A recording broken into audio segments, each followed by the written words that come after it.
Welcome, everyone. You are about to see the biggest, the baddest, the best waves of the year. That's right. It is the 2012 Billabong XXL Global Big Wave Awards. And it all starts right now. You're inside Alli Sports.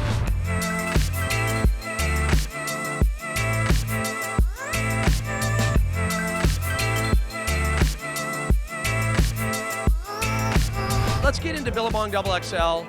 You know, you've had a couple now under your belt, and it's still a big night for you? It's always fun. Really what it comes down to is getting everyone together to celebrate the year and recognize, the best waves, whether you win or you don't. It's obviously great if you do.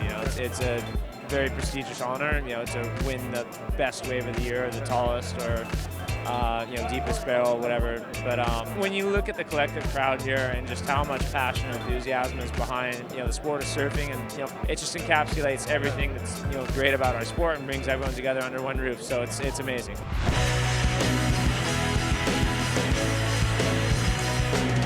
It seems like this event is becoming a launch point for a lot of guys. I think Greg Long especially, but it's one of those things where someone does well at Billabong XXL and then their career takes off, and it's made this trajectory where they can make a career of big wave surfing. I think the event helps put everything in perspective, show who had a great year, and when people rise up, they're acknowledged for it. And when they do it year after year, it really can help create a career for someone. There were so many interesting waves. You had Garrett McNamara's wave, kind of a weird thing, and then you had Nathan's wave, like a slab monster, and then your wave. Some good variety, but some interesting waves. You know what's the most interesting thing about this year is I thought that it was going to be a tiny year. I didn't think there'd be any surf at all. And like you said, what it produced, some of the most horrifying surf that I've ever seen. So just all it means is that you just got to look a little deeper, and then within yourself and around the globe. Out of all last year, I think that Fiji swell over at Cloudbreak I was just Jones, and I missed that swell.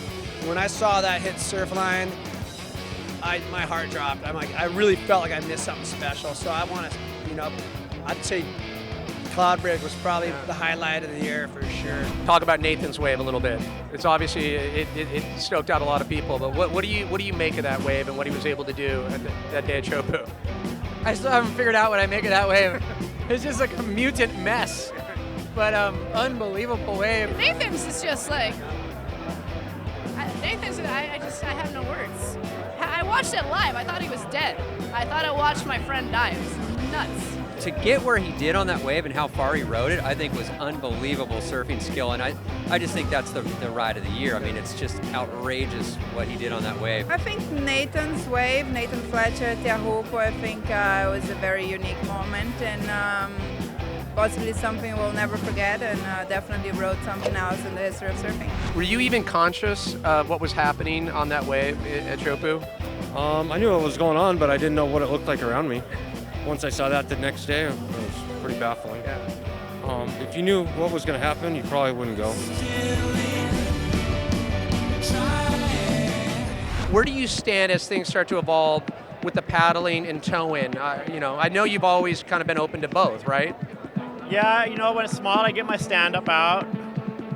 When it's bigger, I like to tow. But I'll paddle. I love paddling as well. I love to paddle. It's like my most favorite thing, just paddling from the beach. And it's just I hate dealing with jet skis and dealing with the gas and the smoke. But in terms of, there's some waves you can't paddle, but for the most part, I've been just searching just big paddle waves for the last few years because my most favorite waves are like Porto and Mavericks Toto, just big paddle waves. It's cut and dried for me. I was blessed with these short little arms, and that's what I do. What's toe surfing? Exactly, right? What is that? Oh, that's right. Yeah. I think there's some fossils. I have a jet ski fossil in my backyard.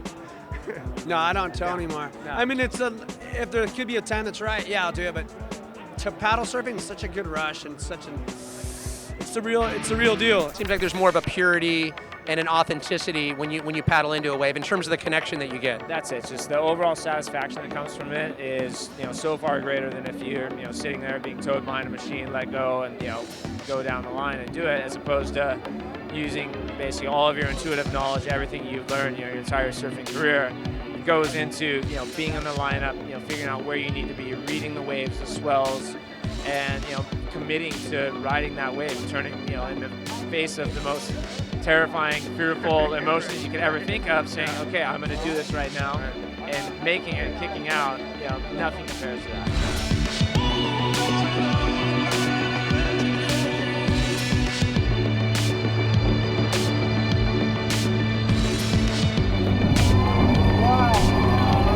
Oh my goodness.